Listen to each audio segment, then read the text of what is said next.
ಸ್ಯಾಂಡಲ್ವುಡ್ನ princess ಎಂದೇ ಖ್ಯಾತಿ ಗಳಿಸಿರುವ ರಾಧಿಕಾ ಪಂಡಿತ್ ಅವರು ಮೂಲತಃ ಮೊಗ್ಗಿನ ಮನಸ್ಸು ಚಿತ್ರದ ಮೂಲಕ ಗುರುತಿಸಿಕೊಂಡವರು. ಇನ್ನು ಈ ಚಿತ್ರದ ನಂತರ ಇವರು ಹಿಂತಿರುಗಿ ನೋಡಿದ ಮಾತೇ ಇಲ್ಲ. ಮೂಲತಃ ಇವರು ಧಾರಾವಾಹಿಗಳಿಂದ ಬಂದರೂ ಸಹ ಮೊಗ್ಗಿನ ಮನಸ್ಸು ಚಿತ್ರ ಇವರಿಗೆ ದೊಡ್ಡ ಬ್ರೇಕ್ ನೀಡಿತು.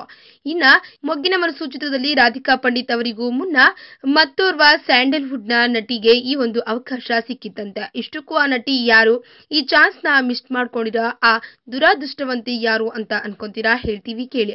ಅದು ಬೇರೆ ಯಾರು ಅಲ್ಲ, ಇಂದಿನ ಪ್ರಸ್ತುತ ಸ್ಯಾಂಡಲ್ವುಡ್ನ ಖ್ಯಾತ ನಿರೂಪಕಿ ಎಂದು ಕರೆಸಿಕೊಳ್ಳಿರುವ ಅನುಶ್ರೀ.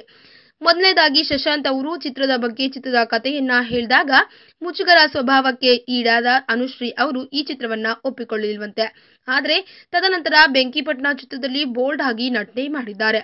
ಆದ್ರೂ ಸಹ ಮೊಗ್ಗಿನ ಮನಸ್ಸು ಕೈ ಬಿಟ್ಟರೂ ಸಹ ಅವರಿಗೆ ವಿಧಿಯು ಕೈ ಬಿಡಲಿಲ್ಲ.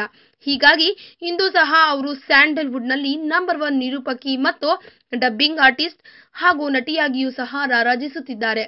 ಈ ವಿಡಿಯೋ ಬಗ್ಗೆ ನಿಮ್ಮ ಅನಿಸಿಕೆ ಹಾಗೂ ಅಭಿಪ್ರಾಯಗಳನ್ನು ನಮ್ಮ ಕಮೆಂಟ್ ಬಾಕ್ಸ್ ನಲ್ಲಿ ತಿಳಿಸಿ.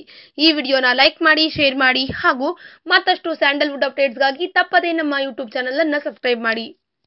ಟಾಪ್ ಕನ್ನಡ ಟಿವಿ ಎಲ್ಲ ಇನ್ಫಾರ್ಮೇಶನ್ ಅಪ್ಡೇಟ್ಸ್ಗೆ ಸಬ್ಸ್ಕ್ರೈಬ್ ಟಾಪ್ ಕನ್ನಡ ಟಿವಿ.